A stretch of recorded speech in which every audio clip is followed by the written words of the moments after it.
எல்லாம் அவன் பார்த்துப்பா. ரொம்ப நன்றி. உண்மை ஒரு நாள் வெல்லும், இந்த உலகம் உன் பேர் சொல்லும், அன்று ஊரே போற்றும் என்னுடைய பேர் அதோட மிகப்பெரிய பெயர் அப்படிங்கிறது ஒரு மிகப்பெரிய தன்னம்பிக்கை, கலவரம் கிடையாது, தன்னம்பிக்கை. அந்த தன்னம்பிக்கையில பல பேர் உங்களுக்கு உருவாக்கி இருக்கிறாங்க.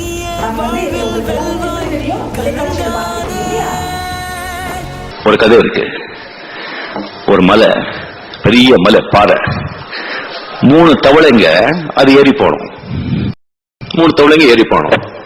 கம்ப்ளீட் அங்கே தேர்வூர் இருக்கும், பாம்பு இருக்கும், தேல் இருக்கும், பல்லு இருக்கும், எல்லாமே இருக்கும். போறது ரொம்ப கஷ்டம்.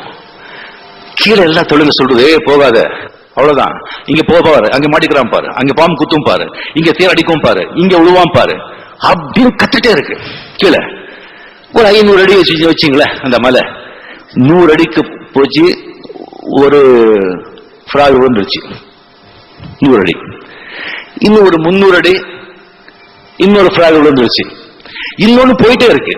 எல்லாருக்கும் ஆச்சரியம், என்னடா போயிடுச்சு, அந்த மலைய தொட்டுடுச்சு.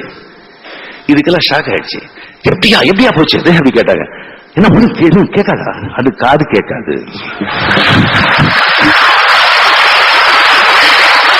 எது? அந்த தவளை காது கேட்காது.